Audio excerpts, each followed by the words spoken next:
Bonjour Léa. Bonjour. Là, dernièrement, vous avez fait le lancement de la campagne Ma grossesse à moi de choisir. Pouvez-vous nous expliquer c'est quoi au juste? En fait, c'est une campagne régionale de sensibilisation sur les interruptions de grossesse. Notre but, c'était vraiment de fournir de l'information sur les différentes options et méthodes qui s'offrent à la population dans notre région. OK. Puis ça vient conjointement avec un site Internet, à moi de choisir.ca.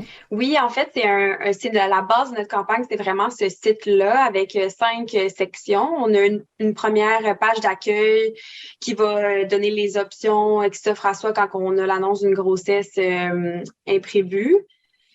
Parce qu'on prend vraiment la personne dans son processus de décision. On ne prend pas pour acquis que la personne a pris sa décision quand elle consulte le site. Donc, on veut vraiment la guider à travers sa prise de décision. Ensuite, on a une section sur mon choix, mes options. Donc, les différentes options qui s'offrent à nous dans la région en Gaspésie aux îles. On a aussi donné des détails sur qu'est-ce qui se passe au premier rendez-vous lorsqu'on a pris la décision d'interrompre la grossesse, au deuxième rendez-vous également. On a une liste de personnes contacts par sous-secteur à contacter avec les postes pour avoir plus d'informations. On a également des détails sur les méthodes. Quelle méthode choisir? Un tableau comparatif qui compare les deux méthodes pour qu'on puisse vraiment être bien éclairé dans sa décision. Ensuite, il y a une page sur les vérités qui tend à déconstruire certains mythes qui sont encore véhiculés aujourd'hui sur l'avortement.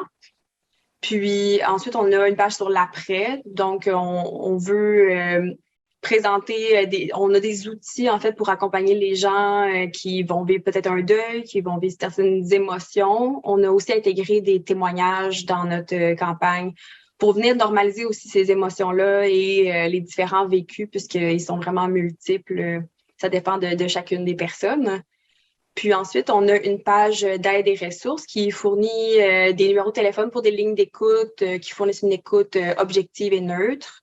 Puis, on a également des ressources, par exemple, pour si on a à se déplacer, parce qu'on sait qu'en Gaspésie et aux îles, les distances sont quand même assez importantes entre les points de service. Donc, on fournit un formulaire de remboursement de frais de déplacement pour venir aider les gens à ce niveau-là. Là, le lancement était fait. Y a-t-il d'autres choses qui s'en viennent prochainement? Oui, ben en fait, notre campagne, on veut qu'elle dure dans le temps, donc elle va être en ligne jusqu'à à tout jamais, on l'espère. Mais on la lance vraiment, on se concentre nos énergies sur les 3 mois qui s'en viennent, surtout pour les réseaux sociaux. Donc, on la lance sur Facebook, Instagram et TikTok. C'est d'ailleurs déjà lancé. On a voulu faire aller sur ces 3 médias sociaux-là parce que Facebook, d'une part, rejoint la population de manière plus générale, puis pour rejoindre les partenaires également.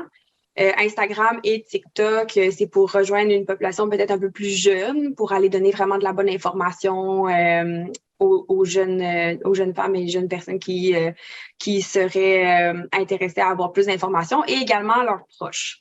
Donc, on lance vraiment en grande envergure, on veut rejoindre la population en général pour toute personne qui aurait besoin de cette information-là.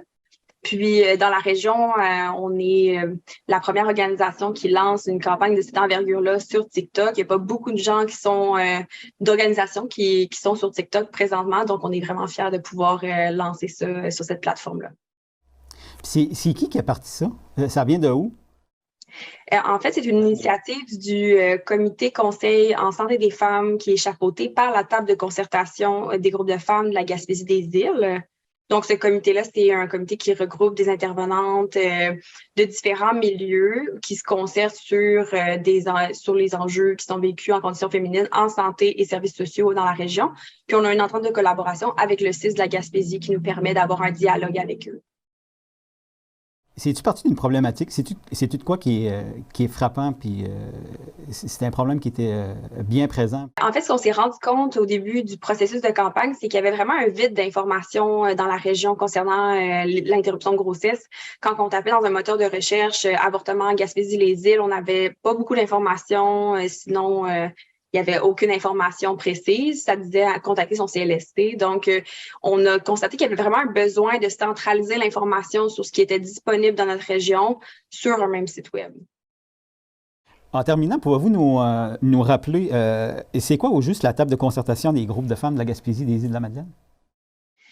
C'est un organisme de défense de droits collectifs en conditions féminines.